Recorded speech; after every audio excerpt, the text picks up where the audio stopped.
Muito bem, vamos dar início então ao nosso encontro de estudos para o Livro dos Espíritos dessa noite.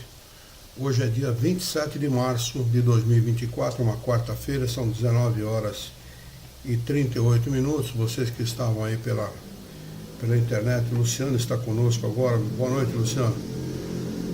O Alexandre estava conosco também pelo YouTube e nós perdemos aí o contato com o Alexandre. Mas boa noite, Dercy, boa noite, Carla, boa noite, Luciano, e boa noite, meu querido amigo Celso, aqui pelo Google Meet. Vamos dar início então. Nós estamos estudando no referido livro a questão de número 897b, do livro 3º, capítulo 12º, Perfeição Moral. Então, aqueles que vão acompanhar com os livros, através ou junto com os livros, abram ainda a questão de número 897b, por favor. Kardec pergunta aos espíritos superiores o seguinte: não temos de fazer aqui uma distinção entre o bem que se pode fazer ao próximo e o cuidado de lhe corrigir os defeitos? Concebemos que fazer o bem com o pensamento de que não seja levado em conta na outra vida é pouco meritório, mas emendar-se, vencer as paixões, corrigir o caráter, visando se aproximar dos bons espíritos e se elevar, será igualmente um sinal de inferioridade? Pergunta Kardec. Eles respondem: não. Por fazer o bem, não queremos dizer ser caridoso. Aquele que calcula o que lhe pode render cada uma de suas boas ações na outra vida ou na vida terrena, procede de maneira egoísta. Mas não há nenhum egoísmo em se melhorar com vistas e se aproximar de Deus, pois esse é o objetivo de todos. Então, quem fez aqui uma pequena distinção entre uma coisa e outra, né? Para que nós aprendamos a lidar, a trabalhar o nosso egoísmo. O egoísmo é uma coisa natural no ser humano, não é? Todos nós somos, de alguma maneira, um pouco egoístas, então temos que aprender a trabalhar com isso.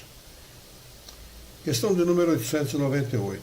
Desde que a vida corpórea é apenas uma efêmera passagem por este mundo, e que o nosso futuro deve ser a nossa principal preocupação, é útil esforçar-se por adquirir conhecimentos científicos que se referem somente às coisas e necessidades materiais? A resposta dos espíritos superiores é a seguinte: sem dúvida. Primeiro, isso vos torna capazes de aliviar os vossos irmãos. Depois, o vosso espírito se elevará mais depressa se houver progredido intelectualmente. Olha que interessante, os espíritos não tocam aqui, neste caso específico, na elevação moral. A gente sabe que nós progredimos, o espírito progride.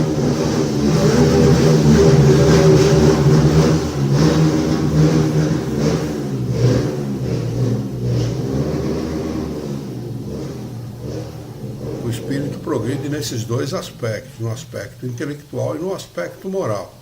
No entanto, neste caso especificamente, ele não toca na elevação moral, porque aqui trata-se de adquirir conhecimento.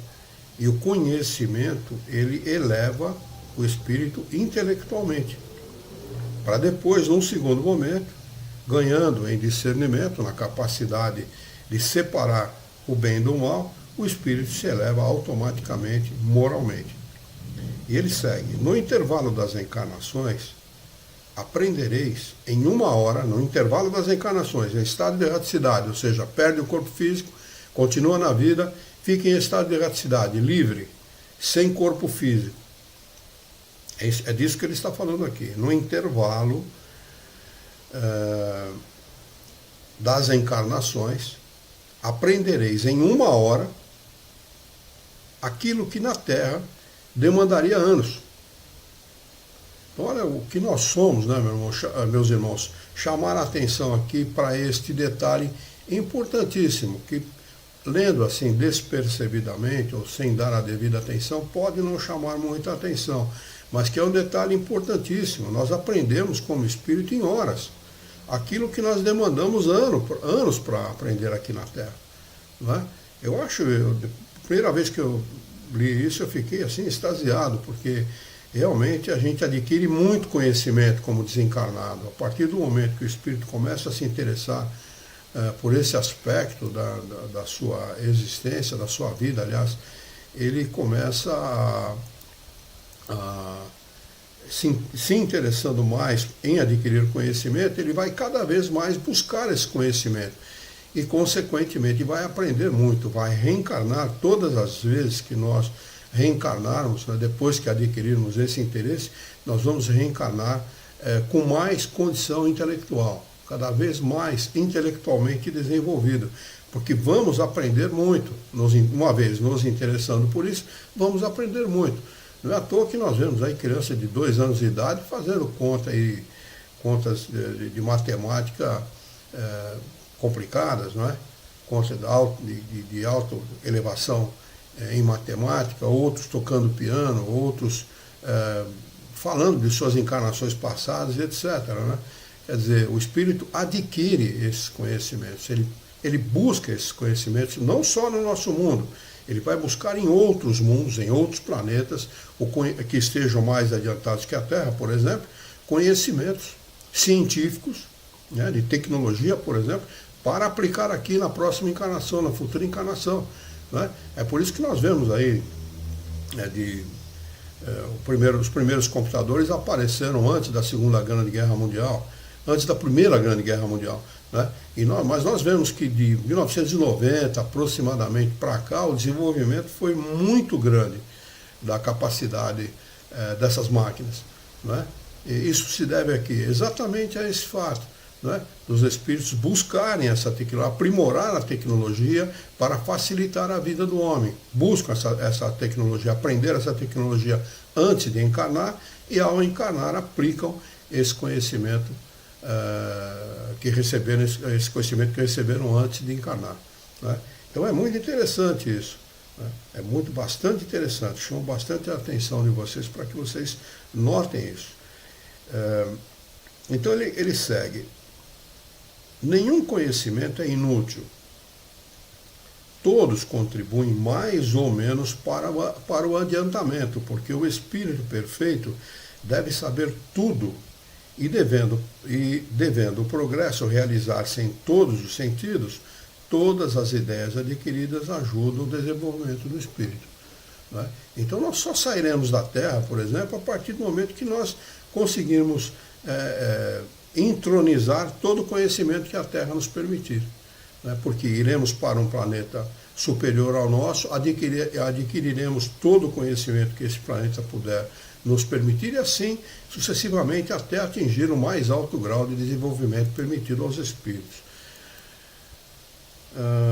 O Dirceu está conosco, bem-vindo Dirceu, está lá pelo Facebook. Muito obrigado pela sua participação, viu? Muito bem, questão de número 899. Pergunta Kardec aos espíritos superiores. De 2 homens ricos, um nasceu na opulência e jamais conheceu a necessidade. O outro deve a sua fortuna ao seu próprio trabalho. E todos os dois empregam exclusivamente em sua satisfação pessoal. Eles procuram beneficiar muito pouco o seu próximo. Né? Qual deles é o mais culpado? Resposta dos espíritos, não poderia ser outra, né? O que conhece é o sofrimento. Ele sabe o que é sofrer, conhece a dor que não alivia, mas como geralmente acontece, nem se lembra mais dela. Né? A propósito do egoísmo, né, que eles estão tratando aqui nesse capítulo. Questão de número 900. Pergunta: aquele que acumula sem cessar e sem beneficiar a ninguém, terá uma desculpa válida ao dizer que ajunta para deixar aos herdeiros? Resposta: é um compromisso de má consciência. Na realidade, O que ele está fazendo mesmo é satisfazer a própria ganância, né? Questão de número 901. Pergunta: de dois avarentos, o primeiro se priva do necessário e morre de necessidade sobre o seu tesouro. O segundo é avaro, só para os demais, e pródigo para consigo mesmo. Enquanto recua diante do mais ligeiro sacrifício para prestar um serviço ou fazer uma coisa útil, nada lhe parece muito para satisfazer aos seus gostos e às suas paixões. Peçam-lhe um favor e estará sempre de má vontade. Ocorra-lhe, porém, uma fantasia e estará sempre pronto a satisfazê-la. Qual deles é o mais culpável e qual terá o pior lugar no mundo dos espíritos? Na realidade, ele está perguntando aqui a respeito dos perdulários, né? Tem gente que realmente não faz nenhuma economia quando se trata de satisfazer as suas paixões, satisfazer os seus gostos, seus caprichos, etc. E não dá um pão, não oferece um pão àqueles que têm necessidade. Isso é verdade, a gente vê muito disso aqui no nosso mundo, né? Onde os espíritos são imperfeitos e precisam aprender que a dor alheia, precisam aprender a ter empatia com essa dor, empatia com a dor alheia. E os espíritos respondem: aquele que goza é mais egoísta do que o avarento. O outro já recebeu uma parte da sua punição. Quando a pessoa é avarenta, é mesquinha, realmente ela se autopune, né, aqui na vida, porque ela morre debruçada sobre a sua própria riqueza. Eu conheci uma pessoa assim, que me era muito querida, inclusive, e ele desencarnou lamentando essa sua avareza no final da sua vida. Ele teve um desencarne bastante sofrido, bastante difícil, e lamentava profundamente a avareza que teve ao longo da vida. Questão de número 902. Pergunta Kardec aos espíritos superiores: é repreensível cobiçar a riqueza com o desejo de praticar o bem? Resposta dos espíritos superiores: o sentimento é louvável, sem dúvida, quando puro. Mas esse desejo é sempre bastante desinteressado? Perguntam os espíritos. Não trará oculta uma segunda intenção pessoal? A primeira pessoa a quem se deseja fazer o bem não será muitas vezes a nossa? Eu acho que na própria pergunta do que os espíritos superiores fazem, está a resposta. Questão de número 903. Pergunta Kardec aos espíritos superiores: a culpa em estudar os defeitos alheios? Resposta: se é com o objetivo de os criticar e divulgar, há muita culpa, porque isso é faltar com a caridade. Se é com a intenção de proveito pessoal, evitando-se aqueles defeitos, pode ser útil. Mas não se deve esquecer que a indulgência para com os defeitos alheios é uma das virtudes compreendidas na caridade. Aliás, Jesus exalta muito isso, né? A indulgência. Antes de censurar as imperfeições dos outros, vede se não pode fazer o mesmo a vosso respeito. Tratai, pois, de possuir as qualidades contrárias aos defeitos que criticais nos outros. Esse é um meio de vos tornardes superior. Se os censurais por serem avarentos, sede generosos. Por serem duros, sede dóceis. Por agirem com mesquinhez, sede grande em todas as vossas ações. Em uma palavra,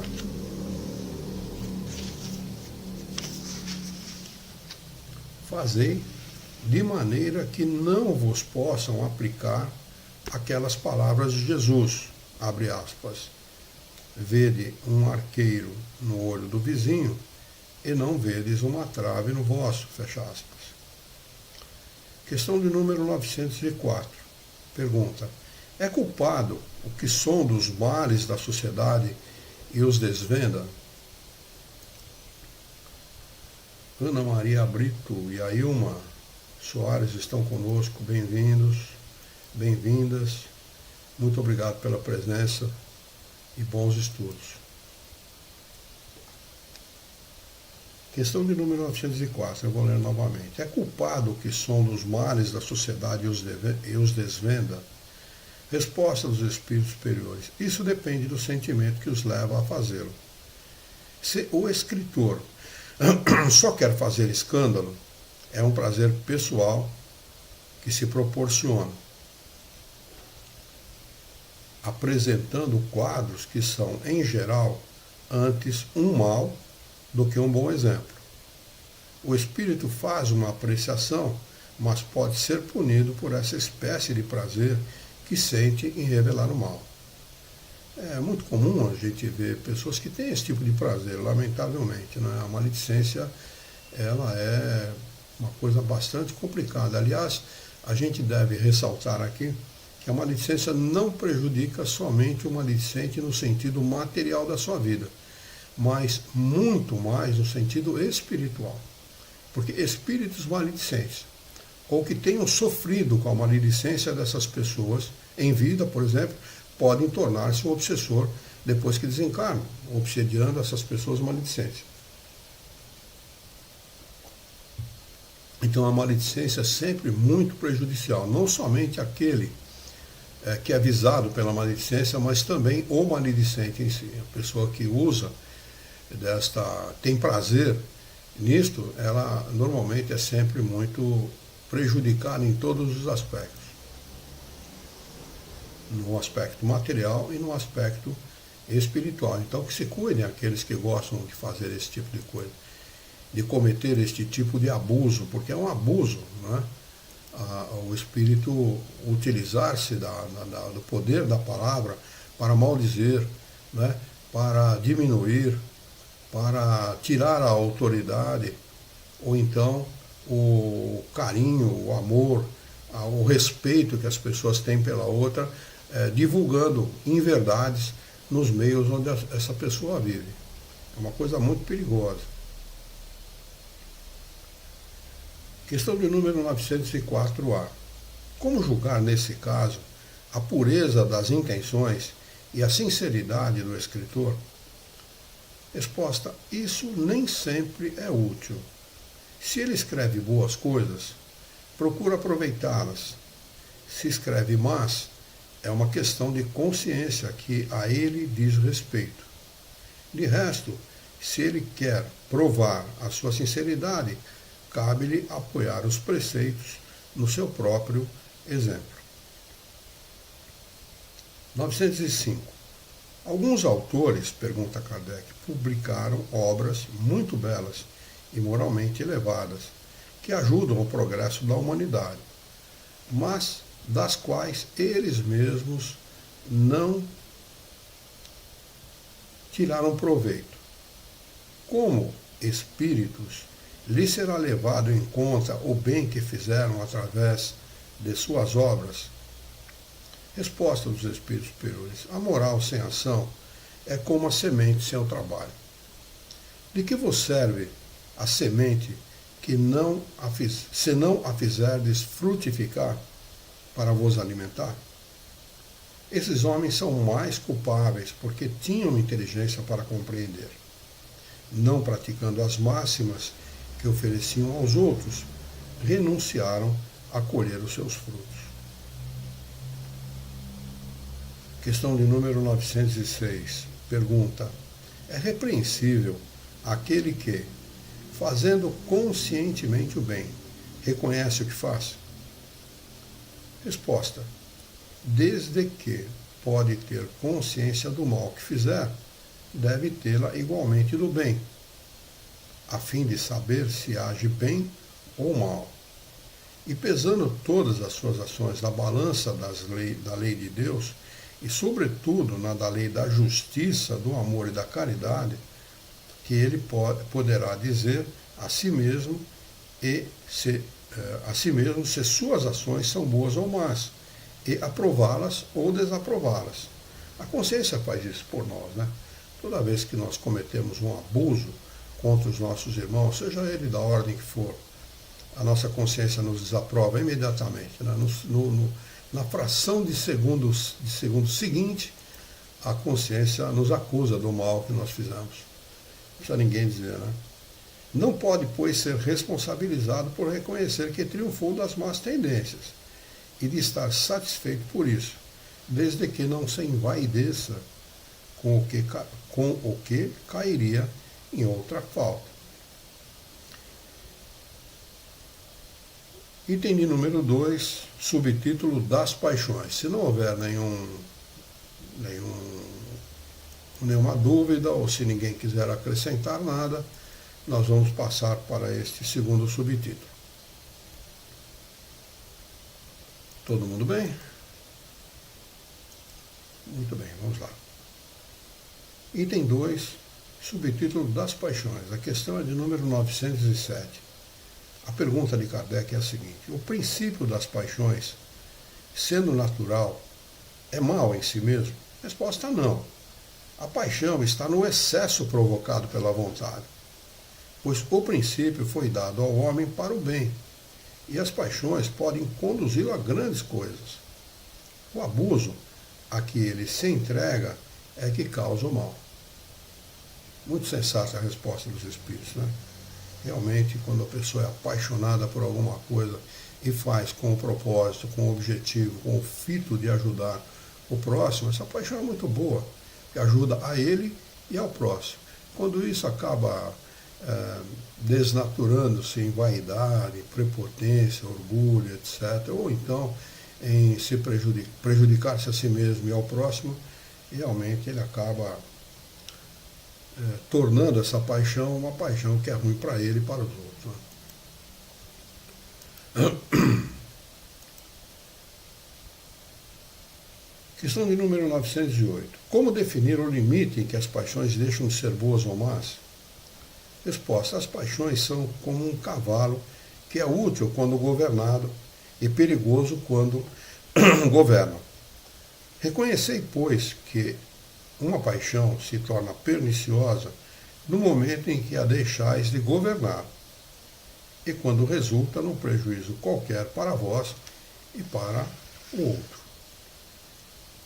Acrescenta Kardec a seguinte explicação. As paixões são alavancas que decuplicam as forças do homem e o ajudam a cumprir os desígnios da providência. Mas, se em vez de as dirigir, o homem se deixa dirigir por elas, cai em excesso. E a própria força em que suas mãos poderiam fazer o bem, recai sobre ele e o esmaga. Todas as paixões têm o seu princípio num sentimento ou numa necessidade da natureza. O princípio das paixões não é, portanto, um mal, pois repousa sobre uma das condições providenciais da nossa existência. Uma paixão propriamente dita é o exagero de uma necessidade ou de um sentimento que está no excesso e não na causa. E esse excesso se torna mal quando tem por consequência algum mal. Toda paixão que aproximou o homem da natureza animal distancia-o da natureza espiritual. Todo sentimento que leva o homem acima da natureza animal anuncia o predomínio do espírito sobre a matéria e o aproxima da perfeição. Nós estamos exatamente nesse estágio intermediário entre ceder às paixões animais e exaltar, enaltecer, lutar para adquirir as do espírito. Nós estamos exatamente nesse ponto. Né? A partir do momento em que o espírito se interessa por dar outro rumo à sua vida, ele começa a sufocar as paixões animais e a fazer com que as paixões do espírito, né, as coisas espirituais, suplantem as paixões materiais. E a partir daí, então, é dali para frente, não é? Nunca dali para trás. Ele sempre vai engrandecer o seu espírito, né?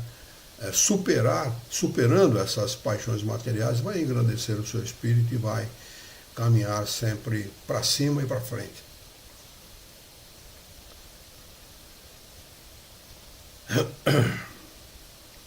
Questão de número 909. Essa questão é uma questão bastante importante, não só pela pergunta que Kardec faz, mas como pela resposta dos espíritos. E muita gente, invariavelmente, diz: não consigo vencer as minhas tendências, né? E olha o que eles dizem a esse respeito. Pergunta Kardec: o homem poderia sempre vencer, sempre, as suas más tendências pelos seus próprios esforços? A resposta dos espíritos a esse respeito: sim, e às vezes com poucos esforços. O que lhe falta é a vontade. Como são poucos os que se esforçam. Então, é mera desculpa dizer que não consegue vencer as suas más tendências.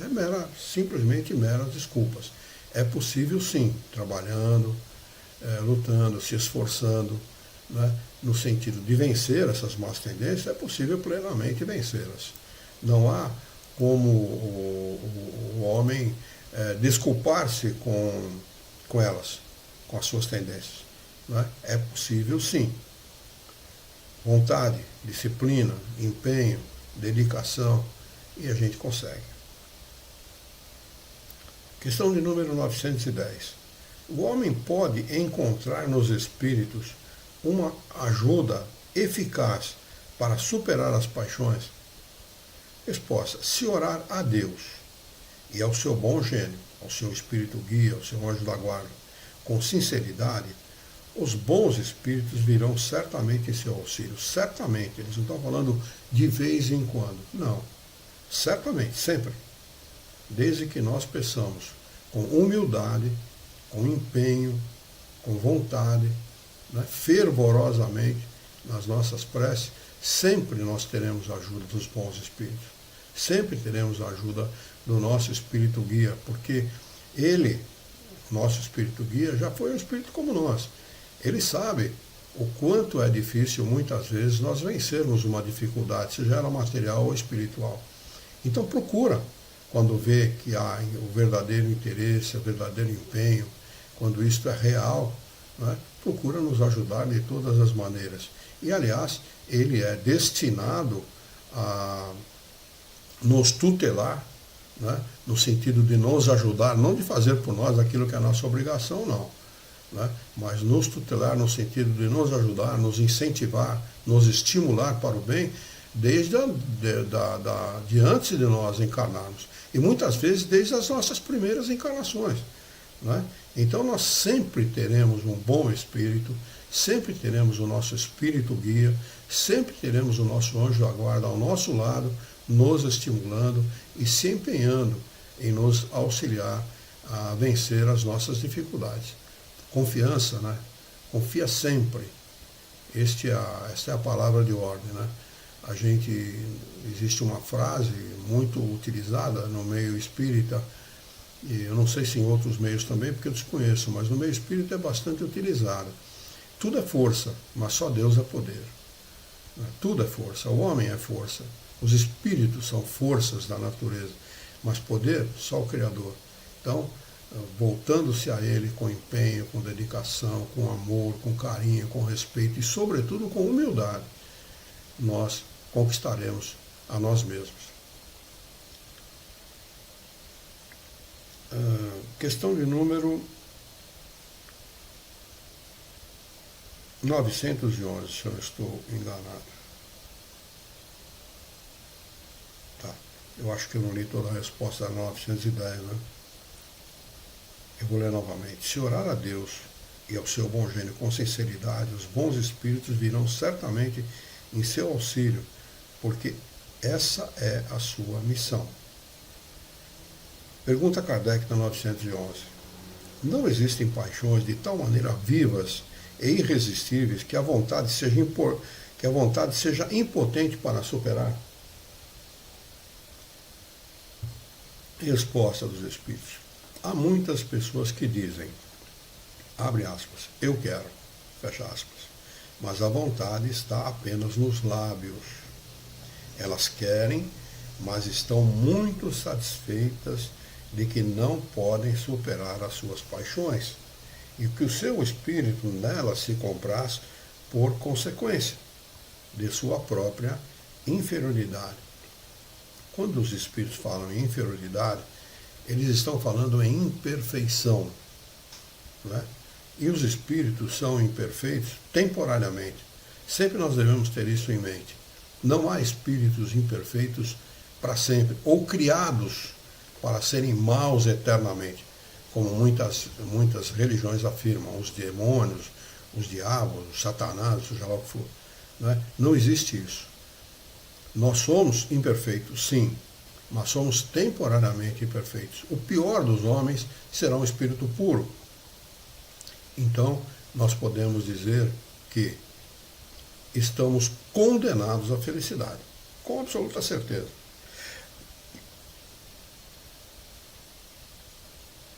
Eles querem, mas estão muito satisfeitos de que não podem superar as suas paixões e que o seu espírito nela se compraz por consequência de sua própria inferioridade. E se compraz mesmo. Quando há imperfeição no espírito, é natural a paixão. Ah, não, essa é a minha paixão, eu gosto muito disso, e eu vou seguir o meu caminho, eu sou assim mesmo, e eu vou seguir assim. Aquele que procura reprimi-la compreende a sua natureza espiritual.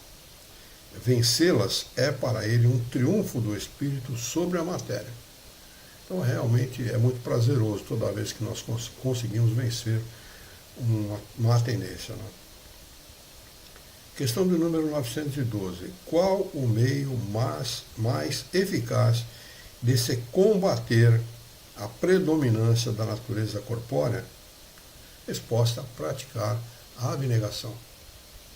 Ser abnegado diante das dificuldades da vida, diante das imposições da vida. Porque muitas vezes, por motivos que estão acima da nossa vontade, de tudo aquilo que nós possamos fazer para mudar, estão as coisas que vêm nos trazer lágrimas, sofrimento, dor, rancor, ódio, etc. Né? Estão acima da nossa vontade, acima da nossa capacidade de lutar contra as circunstâncias que nos envolvem. Né? Mas se nós nos abnegarmos, aceitarmos que a lei de Deus é que dirige a nossa vida, que não são as circunstâncias, são as leis de Deus, que elas são perfeitas e que elas foram criadas desde toda a eternidade, né, para dirigir, para conduzir, para permitir a vida por todo o universo, e que nós sempre estaremos sujeitos à sua lei e à sua vontade. Aceitar isso, porque poucos são aqueles que aceitam a vontade de Deus, efetivamente. Né? Se rebelam contra ela, imprecam contra Deus, falam e fazem absurdos, né? Porque não aceitam, não são humildes, e tampouco o humilde não pode ser abnegado. Né? O humilde não se resigna. O não humilde, o orgulhoso, não se resigna. O orgulhoso, ele está sempre acima de todas as coisas. Eu quero estar acima de todas as coisas, sobretudo acima de Deus. Né? Ele não aceita a vontade de Deus, ele acha que Deus devia fazer por ele o que ele acha que devia, e não que as leis de Deus foram criadas para conduzir a nossa vida no caminho reto. Que quando os espíritos dizem que quando o espírito toma o caminho reto da vida, ele progride mais rapidamente. E aqueles que são obstinados do mal, eles demoram mais a progredir, vão sofrer mais, naturalmente. Né? Porque eles mesmos se impõem esse sofrimento, eles mesmos se impõem os descalabros da vida. Né? Quando nascem em condições de sofrimento, né, em condições sociais de pobreza, de miséria, de violência, etc., eles mesmos, o próprio Espírito pediu esta situação para poder tentar vencer as suas más tendências. Isso não foi imposto por Deus. Né? Deus não é sádico, embora muita gente o trate dessa forma, e o entenda dessa forma. não é? Reduzem a Deus a um mísero mercenário que se vende por dinheiro. Não é? Se você der dinheiro para ele, ele cumpre aquilo que você deseja dele. Se você, no final da sua vida, depois de ter feito um monte de bobagem, você aceitar a Jesus e se arrepender de tudo que você fez, você está salvo. Não é? E nós sabemos que não é assim. O arrependimento é o começo da mudança, mas não é a mudança em si. Não é? Nós sabemos que é muito importante o arrependimento, mas desde que ele seja sincero e tenha como propósito a real mudança, a mudança de conduta, a mudança de caminho. Não é? Então precisamos da abnegação, precisamos ser abnegados diante das dificuldades da vida, diante daquilo que nós não pudermos mudar. Muita coisa a gente consegue mudar com a própria vontade, com a determinação, com objetivos que nós impomos a nós mesmos. Mas muita coisa está acima disto. Então temos que nos abnegar, temos que nos resignar diante dessas dificuldades.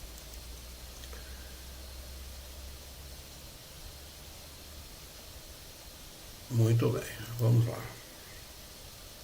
Item 3, do egoísmo. É um subtítulo desse capítulo 12º, da perfeição moral. Se não houver nenhuma dúvida, se ninguém quiser acrescentar nada àquilo que foi conversado, falado, se não houver nenhuma dificuldade, nós vamos dar prosseguimento aos nossos estudos.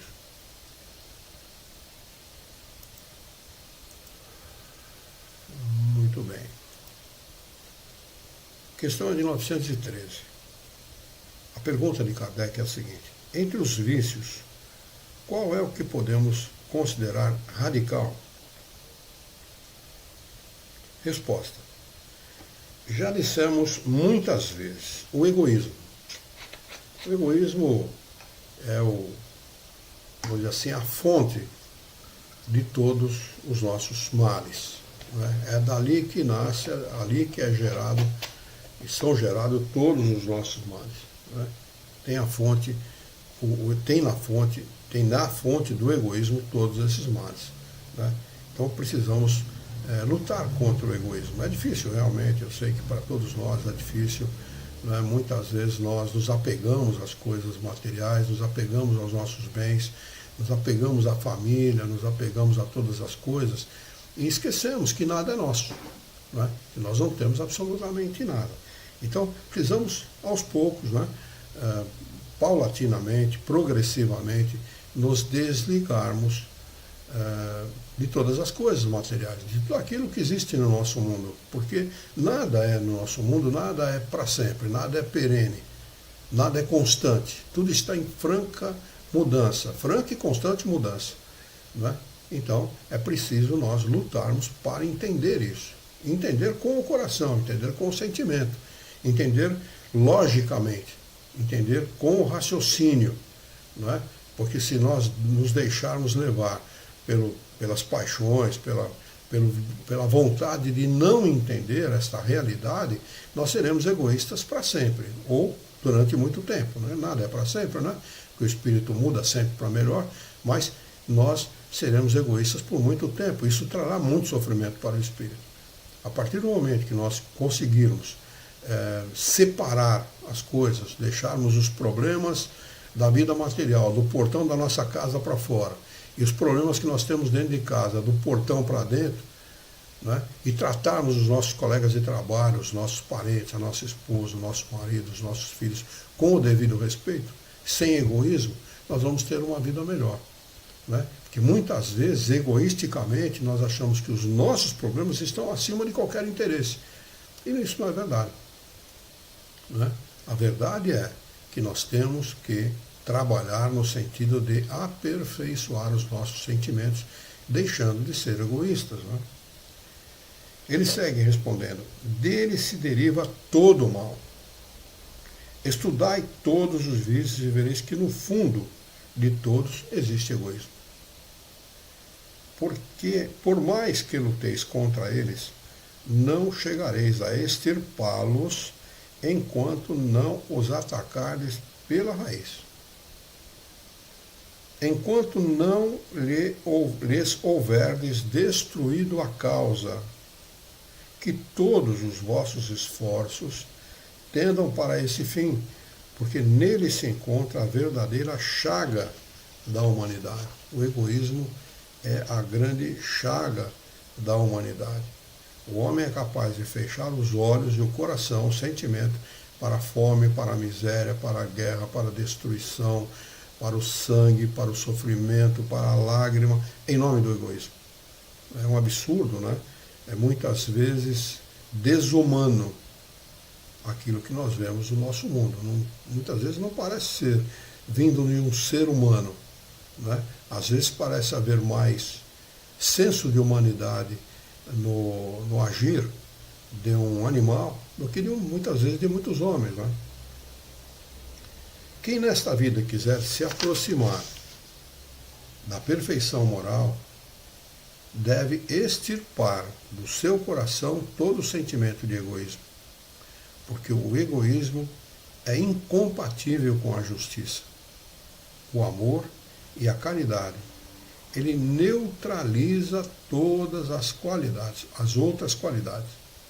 Aí é muito verdadeiro isso, a gente vê por aquilo que está acontecendo no mundo, homens falando em Terceira Guerra Mundial, sem se preocupar que vão ser destruídas milhões de vidas, né, com uma possível Terceira Guerra Mundial, sem se importar com isso, apenas porque se acham melhores que os outros e querem devolver, querem retribuir violência com violência, amargura com amargura, o fel com o fel, olho por olho, dente por dente, desde antes de Jesus, né? Jesus está se batendo aí há 2000 anos para fazer o homem entender que deve amar o seu inimigo, mas prevalece ainda a pena de talião, né? O código de Hammurabi, do olho por olho e dente por dente, né? Enquanto o homem agir assim. Boa noite novamente, Alexandre. Obrigado, viu, por retornar. Nós tivemos que reiniciar o nosso programa aqui, as nossas transmissões, porque houve um problema técnico. Eu sei que você estava presente e desculpe por isso, viu? Então, enquanto houver egoísmo no nosso mundo, nós vamos ter os problemas que o nosso mundo tem, um mundo de expiação e provas, aonde está lá no Evangelho segundo o Espiritismo, o mal vence o bem. O mal vence o bem. Né? Num mundo de expiação e provas, o mal vence o bem. A partir do mundo de regeneração, já começa a se equilibrar as coisas. Né? Mas no nosso mundo, lamentavelmente, o mal ele é ousado e o bem é tímido. Né? Quando dizem os espíritos superiores, quando quisermos, quando o bem quiser, preponderarão. Né? Mas, lamentavelmente, o mal é ousado e o bem é tímido. Questão de número 914. Estando o egoísmo fundado no interesse pessoal, parece difícil extirpá-lo inteiramente do coração do homem. Chegamos a isso? Resposta. À medida que os homens se esclarecem sobre as coisas espirituais, ou seja, que ele é um espírito imortal e não um ser material, né? As coisas do espírito, que ele está muito acima da matéria, né? Que o espírito não ouve com os ouvidos como nós, os seres encarnados, não vê pelos olhos, né? Como nós encarnados. Não fala, não precisa de articular a voz como nós fazemos. Né? Ele tem essa capacidade por todo o seu ser. Né? Ele se locomove com a força do pensamento, ele aprende em horas, como nós vimos há pouco, o que leva anos para aprender aqui na matéria. Isso é o espírito. Né? Não esta coisa mesquinha que é o homem encarnado, que se arrasta aqui, né? Aqui na Terra, ainda quando ainda goza de pernas boas, né? Quando não tem dificuldade para se locomover, aí se arrasta mais ainda. Né? Então as coisas espirituais de que ele fala aqui são exatamente essas. Né? Temos que detalhar isso cada vez que a gente fala a respeito disso, porque é necessário que nós entendamos, que nós entronizemos isso na nossa maneira de pensar. A cultura ocidental, ela desfaz as coisas espirituais. Nós aprendemos que temos que ser o primeiro no trabalho, o primeiro na escola, o primeiro na família, o primeiro diante dos colegas, o primeiro diante dos amigos, o primeiro em tudo. Não basta ser o segundo. Não é? Então o egoísmo é uma coisa propalada como uma coisa boa, como uma coisa saudável, não é. Querer conquistar é muito saudável, mas querer pisar na cabeça do próximo, custe o que custar para ser o primeiro, não. Isso é egoísmo.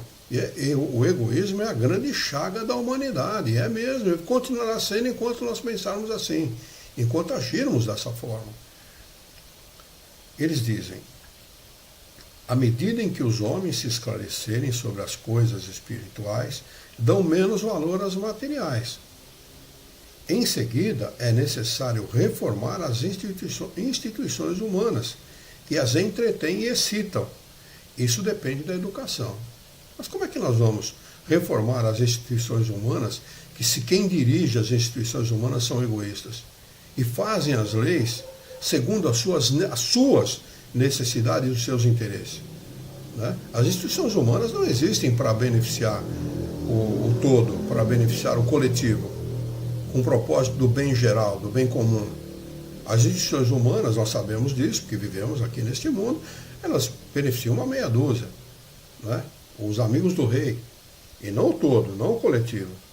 E quando o homem estiver educado moralmente, afastar de si esse egoísmo, aí com certeza as instituições humanas beneficiarão o todo, porque aquele que estará no comando dessas instituições também estará educado moralmente e vai saber que ele tem que trabalhar no sentido do bem comum e não no sentido do bem próprio ou do bem de alguns poucos. Questão de número 915. Pergunta Kardec aos espíritos superiores: sendo o egoísmo inerente à espécie humana, não será um obstáculo permanente ao reino do bem absoluto sobre a Terra? Respondem os espíritos o seguinte: é certo que o egoísmo é o vosso maior mal, o mal maior. Mas ele se liga à inferioridade do espírito, às nossas imperfeições. Né? Há espíritos como nós que sempre procuram fazer prevalecer o interesse próprio, em detrimento do próximo, em detrimento do outro, em detrimento do seu irmão, do seu parente, do seu amigo, do seu vizinho, de todos. O meu interesse é que vale. O dos outros, pouco se me dá. Se a bomba estourar no quintal do vizinho, é problema dele, não é problema meu. Né? É ele que se arda. Quero nem saber. Agora, a hora que a bomba estoura no nosso quintal, nós vamos procurar as autoridades, vamos procurar a ajuda de todo mundo, vamos exigir a ajuda de todos, porque nós merecemos ajuda, não os outros, e assim sucessivamente. Não é? Então, eles dizem, mas ele se liga à inferioridade dos espíritos encarnados na Terra, não à humanidade em si mesma. A humanidade não está na Terra. À medida em que os aparelhos humanos, né, esses aparelhos de pesquisa, como o James Webb, né, essa sonda espacial que foi lançada, a última que foi lançada, ela vai avançando, o homem vai entendendo que nós não somos quase nada em relação ao universo, ou muito pouco. É um grão de areia. A Terra é um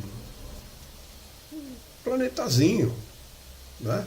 E se um dia a Terra for destruída, para nós, os espíritos, não para os encarnados, mas para os espíritos, pouco vai fazer diferença. Nós iremos para um outro planeta igual, semelhante ao nosso, dar continuidade ao nosso progresso espiritual. Não é?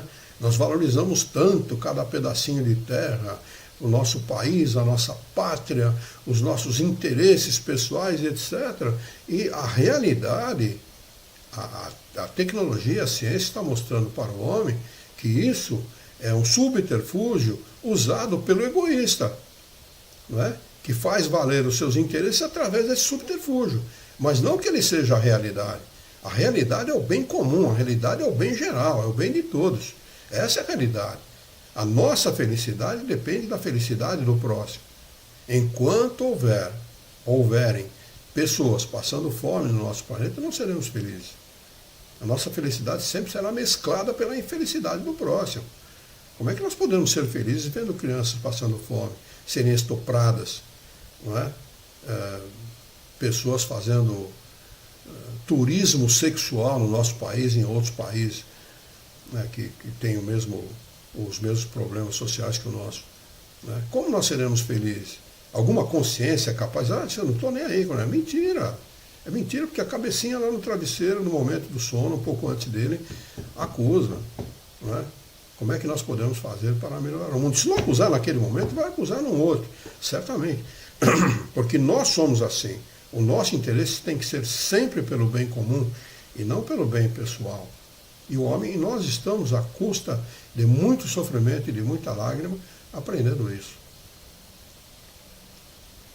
Ora, os espíritos se purificam nas encarnações sucessivas, perdendo o egoísmo, assim como perdem as outras impurezas.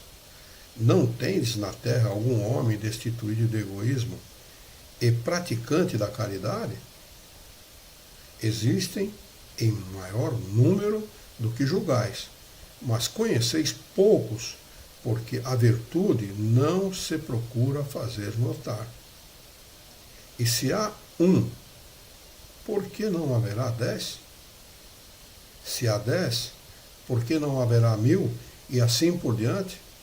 É através disso que o bem vai preponderar no mundo. Do trabalho desses abnegados, né? Dessas pessoas que se resignam diante do próprio sofrimento, espíritos que vêm em missão de trazer ao homem esses exemplos. Encarnam no nosso mundo vindos com a missão de trazer o bem à população da Terra, de ensinar o homem essas virtudes. O maior de todos eles foi Jesus de Nazaré. O maior de todos eles, um espírito puro que encarnou entre nós para trazer essas verdades, mostrar essas verdades ao homem. Né? Tanto que sempre foi amoroso e justo nas suas colocações. É só pegar o Evangelho de Jesus à luz da doutrina espírita. Eu não estou falando do Evangelho segundo o Espiritismo, não. O próprio Evangelho de Jesus. Depois que você adquirir o conhecimento da doutrina espírita, leia a Bíblia. Leiam os profetas. Leia o Evangelho de Jesus, que está acoplado à Bíblia, que está junto com os livros da Bíblia, e veja como a grandeza dos ensinamentos de Jesus, que são os mesmos ensinamentos que estão contidos na doutrina dos Espíritos, embora ampliado de forma esclarecida e mais de forma ampliada. Não é? Então Jesus, esse grande Espírito, veio aqui ao lado de outros missionários. Nós sabemos que o nosso planeta recebeu muitos missionários. Um deles foi Allan Kardec. Um deles foi Hippolyte Léon Denis Arribay, um espírito superior, não puro, mas superior com certeza absoluta, que veio trazer esses esclarecimentos, ajudar, trabalhar junto com a equipe do Espírito de Verdade para trazer esses ensinamentos a nós e mostrar ao homem o quanto é necessário essa mudança, né? A alteração do egoísmo pela abnegação, né? Do egoísmo pelo bem comum, do egoísmo pelo bem de todos. Nós estamos às 20h31. Vamos marcar aqui a questão de número 916 para nós retomarmos na próxima quarta-feira, 916. Para a próxima quarta-feira. Se não houver nenhum comentário por parte dos nossos irmãos, o Alexandre fez um comentário aqui, muito obrigado pelo comentário, Alexandre. Nenhum comentário no Facebook. Celso, se quiser comentar alguma coisa, fique à vontade.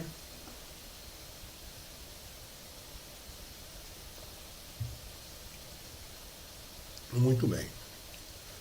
E não havendo, então, nenhum acréscimo de comentário por parte dos nossos irmãos, nós vamos fazer a nossa prece de encerramento. Convido a todos para que levemos o nosso pensamento. Vamos esquecer os encontros e desencontros desse dia e mentalizar a figura excelsa e amiga de Jesus, nosso mestre, modelo e guia da humanidade.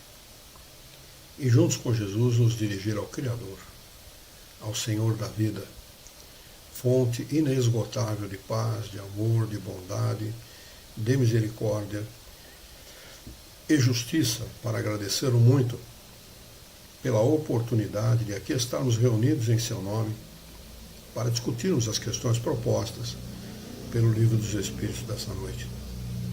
Permita a vossa bondade, Senhor, que tenhamos bom ânimo, coragem, determinação, ideias renovadas, alegria de viver e muito entusiasmo, para que nós possamos trabalhar e sermos úteis à sociedade em que vivemos.